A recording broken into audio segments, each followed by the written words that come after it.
Welcome back. You're watching Morning Express. Thanks for staying with us. We continue interrogating the latest news making headlines in terms of what you can expect in today's dailies. With me, I have the Daily Nation and Kenya's bold newspaper, The Standard.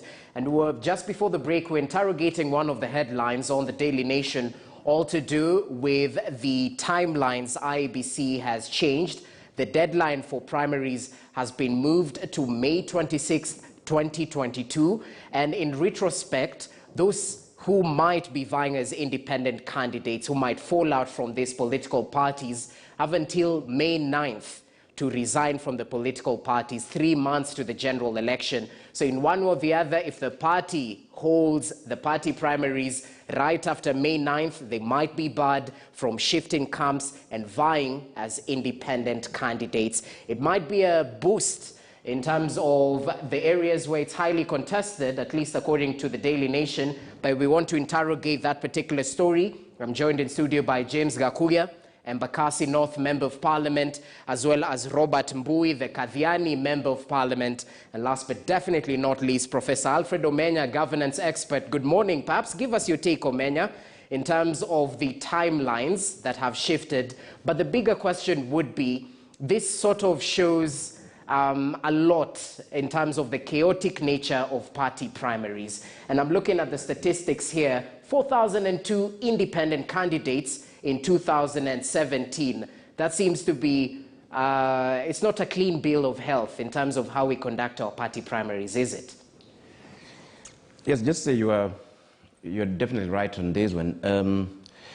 The fundamental question that comes to mind is governance within our political parties. Our political parties are really not up to scratch when it comes to issues of governance. A very basic thing is just the elections of officials of the political parties. For example, none of the political parties has held elections. None. So basically, we have all these guys who are the officials, who are the ones who will be issuing certificates and so on. But I mean, if you look at the legitimacy, it's actually quite questionable. Again, this would not be an issue if the political party nominations are free and fair and are done competently. And as Mheshimiwa Gakuya was saying there, you can imagine, you win this election by nomination by 90-something%, and you're not guaranteed that you're going to get your certificate, and somebody else would. Yes, so really what we should be focusing on is how do we strengthen these political parties and political party nominations and so on. Of course, it's even more chaotic when it comes to there are new parties that are being formed around, and again, those parties depend on individuals who decide whether or not you'll actually get a certificate or not. And I think that's why we are even debating this in the first instance, that I mean, why lock out people who are genuinely aggrieved? They're leaving the party because the party is not democratic. They're leaving the party because the party has been unfair to them, and then you lock them out. Because surely, I mean, if the political parties were competent enough and were running competent nominations and so on, then this would not be an issue. I would stay in the political party because I know anyway that if I've lost election, party nominations, most likely I'm also going to lose, in the general elections. But when I think I've won and I'm actually being edged out unfairly, then of course, I mean, I opt to run as an independent. The other one is not even just the nominations per se. Of course, that will not affect the late defectors. But and you're saying correctly, and I know there are quite a number of people who they have already been promised as we are talking that they will never ever get party tickets, however popular they are. So right from the word go, just to ensure that the political life continues, they opt to become independent candidates. Yeah. So basically, what you're saying here is that we need to strengthen party democracy, and once party democracy is properly strengthened, then in fact it won't be an issue when somebody defects from the party or not. In fact, the defectors will be very few. The independent candidates are going to be very few. But as long as this situation continues, the defectors are going to be many, independent candidates are going to be many, and I think it's unfair to lock them out while they're the aggrieved party.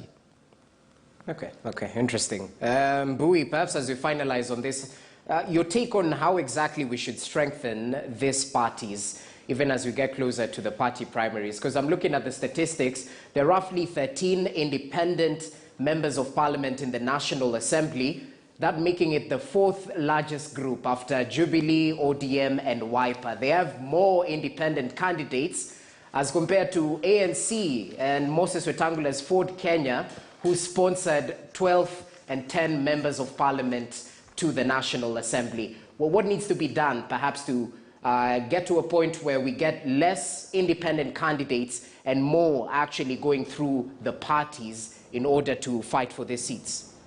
You know, Rogers, I said that we need to look at how when it comes to matters election, IABC have a mandate. And not just the general election, but I think they need to get involved even in how party primaries are conducted so that there is fairness. But I would like to say that, listening to my friend Gakuya here, he just lamented about how seriously he was disadvantaged in the last election. And I sympathize, because the chair of Jubilee in last elections is now the leader of UDA. And Gakuya, he's just taking himself for the slaughter in UDA again.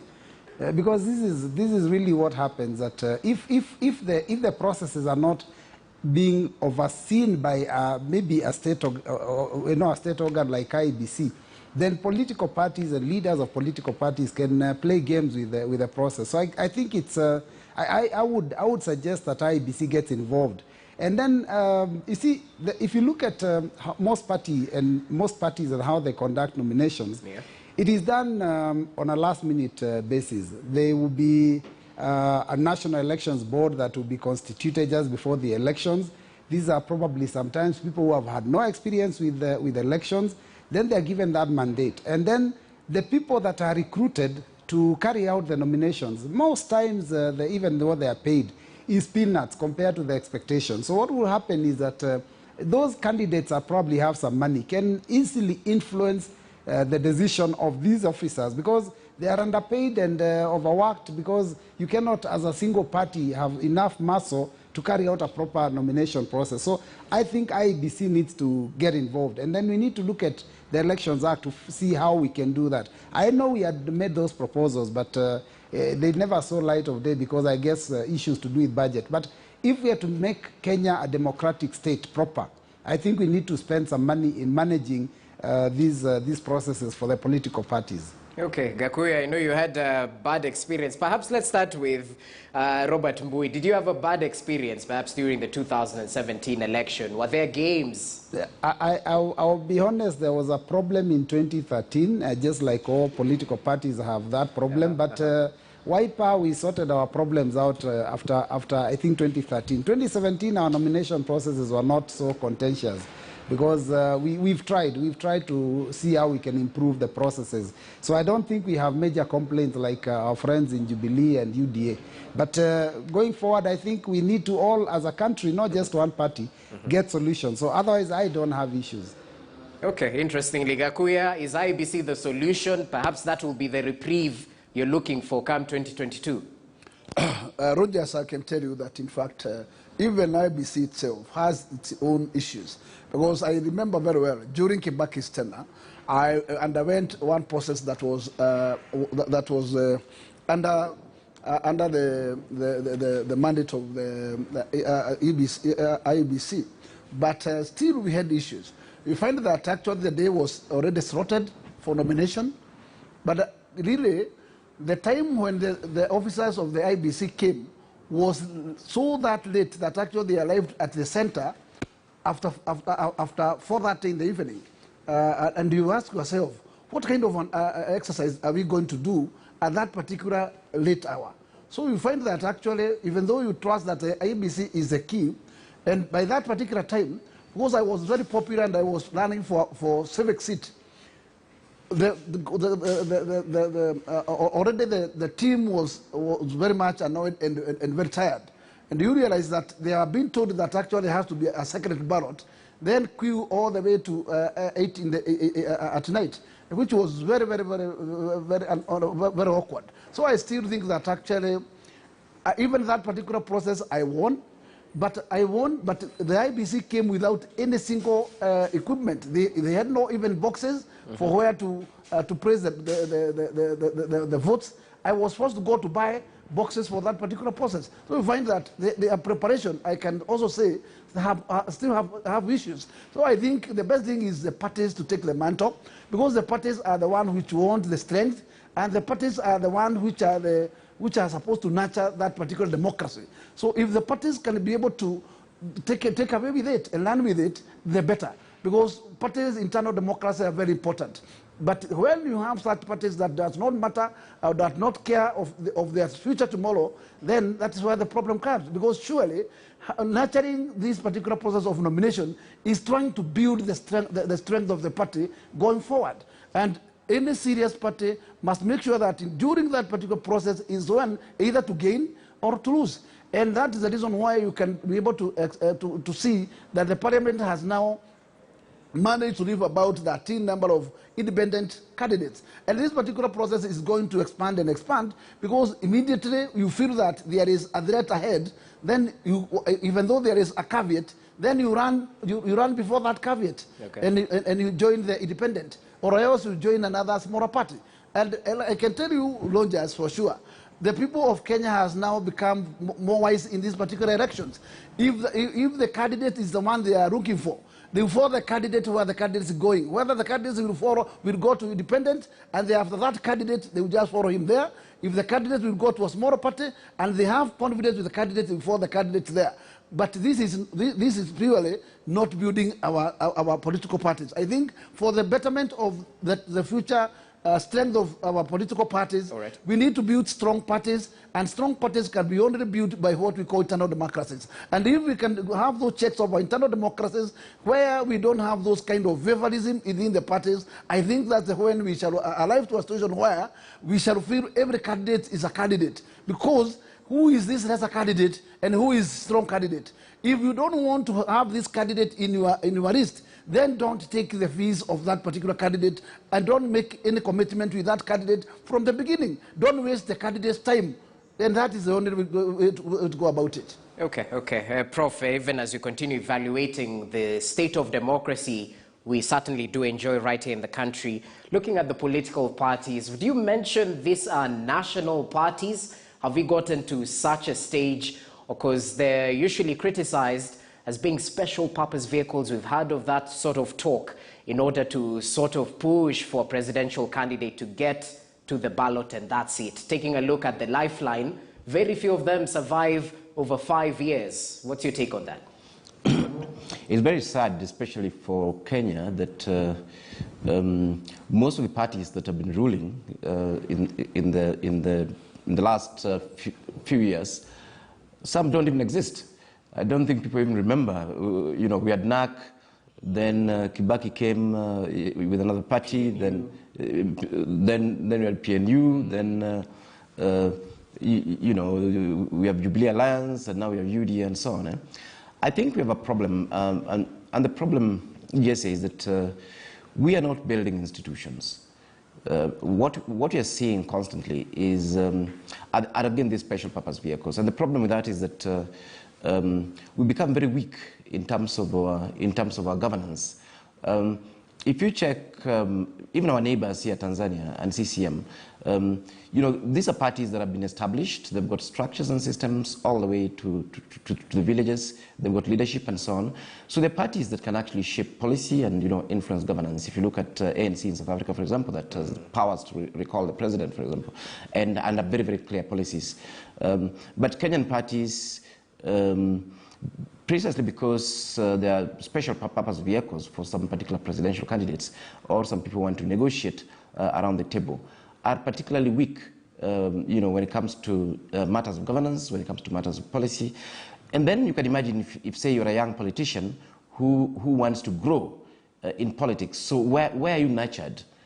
where do you go? Where do you learn these skills? So that eventually you can become, that leader that you actually want to be.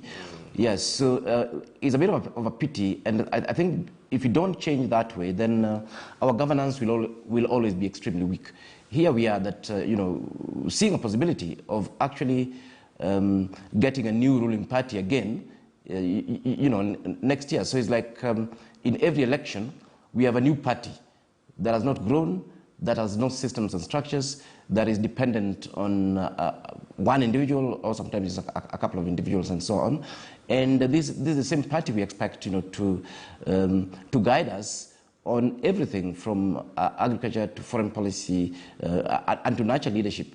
Yeah, so there's a fundamental problem that we actually have that we need to be addressed. In fact, I think the idea is that I don't know, of course, we're a democratic nation, but it'll be interesting to see whether we can put a freeze to political parties so that people are forced to use the ones that exist there instead of everybody always coming up with a vehicle. Plus, individuals selling parties. Immediately you say a name, somebody dashes and goes to register it in the political parties, and very soon you'll be hearing of UDA Asili, UDA Kenya, I don't know what. Also, I mean, we're not serious. Okay, interesting. And perhaps let's switch focus, Prof. Just briefly, I'm taking a look at the front page of the Standard, and I'm sure, being a user of social media, you've come across this mysterious story of a young girl getting a 100 million Kenya shilling gift. Of course, the Asset Recovery Agency is trying to substantiate the source of that money, whether it's proceeds of money laundering or not. But the mystery, the shock, 100 million for a young girl just deposited in her account, 21 years of age. Well, what say you? Can't a young lady get money anymore? Yeah, that is what we're saying, that, young Kenyans should also be allowed to be rich. And, if you follow the conversation in social media, they were saying that, people loot billions and nobody goes after them. And this innocent young girl, just because she's in love, with a rich Bitcoin millionaire outside there, she's under investigation. But to be fair, really, I mean, I think the Asset Recovery Agency is just doing their work, because even for me, I mean, if suddenly the strange movements, in my account in terms of huge deposits and so on, it's only fair that that is explained. Normally, it is actually it's just the explanation. It is not that Asset Recovery Agency wants to, wants to do something sinister, about the money. No, but of course, I mean, because money laundering is real, proceeds of crime is real. We are looking at a time when terrorism, for example, is very common and so on. Yeah. Yes, so it is okay for them to actually question that. Yes, and of course, but what it did bring was that, so these agencies are actually serious, so they normally do their work. And they say, so what happens when, these monies that are looted from our coffers and, end up in individual accounts? How come Asset Recovery Agency never, never raises those things? And a lot of them, whether you're looking at the NYS scandals and so on, where people actually deposited money with bags, not even wired, cash into the account and strange withdrawals, and nothing actually happened. Yes, so on a positive bet, we are saying that, yes, I mean, Asset Recovery Agency is doing their work properly. Okay. I think with all the excitement, now we know where the money came from, which in fact should have really been declared to the bank, so that, you don't need, these are normally very basic things. If your bank is aware, the bank will not even alert the asset recovery, because the bank will have already known, that this is a legitimate source of money or income.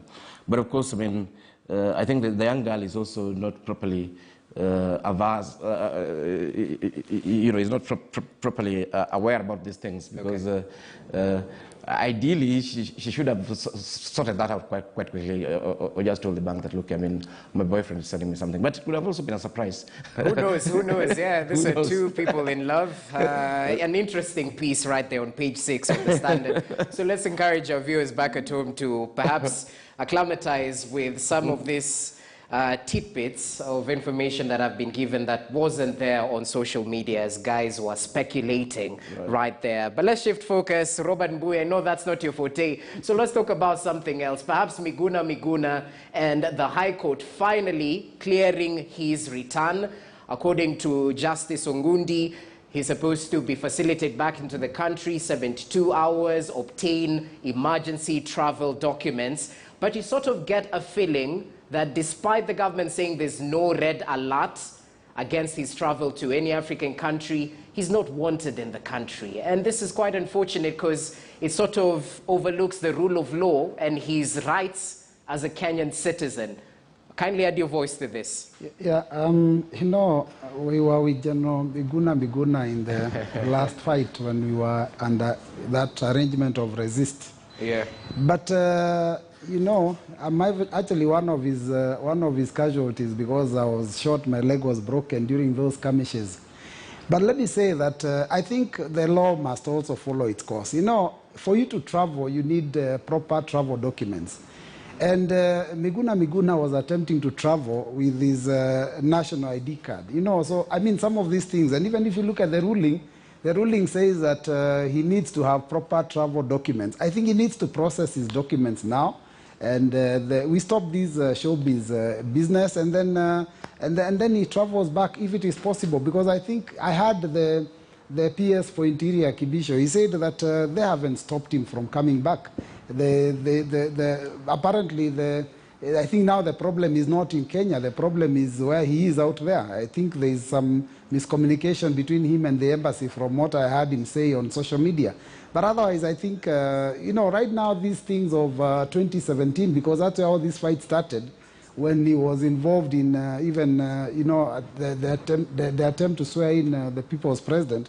I think, for me, this is water under the bridge. After the handshake of Uhuru Kenyatta and Raila Amolo Odinga, all those political fights that were there before should have been, a thing of the past. And therefore, right now, I think Miguna Miguna should be able to come home. I don't think he's going to cause any problem for anyone. So I think let him come home if he follows the law. I think he's got dual citizenship, so he needs to declare that, and then he follow the process and then come home. I think he should be home. Okay, and interestingly, one of his lawyers, who was earlier affiliated to a party under the One Kenya Alliance, I'm speaking about Nelson Havi, the LSK president, has actually just decamped to UDA. Perhaps let me start with you, Mbui. Is that a sign of growth within the UDA rank and file? Because according to him, he paid party membership for ANC in May, but they have lied to him that they would issue him a membership certificate, which they didn't.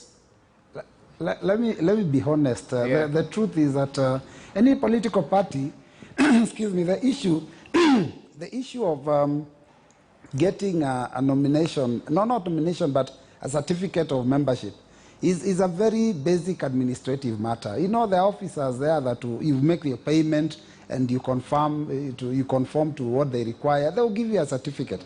I think this is just politics. I mean, this is someone under probably somebody else's payroll and wants to paint a picture that ANC party has some weakness. So that's why he's decided to decamp. You cannot decamp because a party, you joined a party and they refuse to give you a membership certificate, because that's really ridiculous. Who would refuse to give you a certificate? What would be the reason?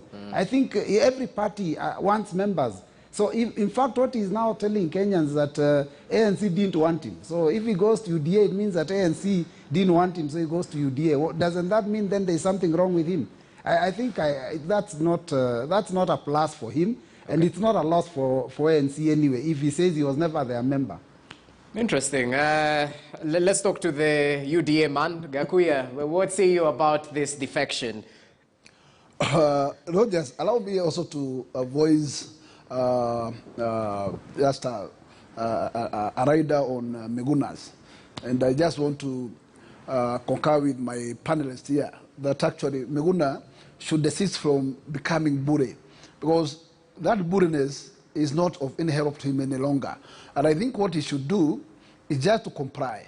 Make sure that, in fact, as the court has alluded, that actually the national ID card is not a travel document, and it's not a document that can be an authorized document to use in that particular journey coming back. So at this particular moment, I would think that actually he lies above that, okay, and at least prepare his document well and then come back. And I don't think that personally I have any grudge with his coming back, unless there is somebody who has a undercarpet maybe motive that we don't know. But let us see him complying and see the other side of the authority been taking a different direction, and that's when we can. Then there is something which is not really well clear. Right. And coming to issue to do with his lawyer, now the one who declared to contest Westland constituency, I would say that in fact parties are there to reap, and any single party which gets strong contenders is a party that can be able to say it is a leaping from one side to another. Correct. Because getting such a kind of just say that actually you have leaped somebody from ANC and coming to the UDA, and to UDA is a big plus, because I can tell you politically, most politics is perception. And when politics is perception is when the party is losing in defection to another party, it is a gain to the party that actually the defectors are moving to. That does not mean that that particular gentleman must win Westland position, but it gives party a strength that a party is has a strength that people are defecting from a party to another. And I think, to me, UDA is a plus to that. But that does not mean that, in fact, that is a clear certificate to say that the lawyer will automatically become the next member of parliament for Westland. Okay, definitely. We'll see what the people have to say, because they'll have the final say. But allow us to take a short break on that particular note. We continue interrogating some of the top stories in today's dailies. When we come back, we'll take a look at the latest political maneuverings of the day. Is it early campaigns? Are they just popularizing the agenda? Or especially after that IABC letter sort of warning politicians to desist from early campaigns? We'll talk about that. Equally, the devolution conference that's set to begin today in Makueni County. A lot to talk about, even as governors take stock of the 8 years so far of devolution. We'll be back with the hits and misses of devolution. Stay with us. You're watching Morning Express.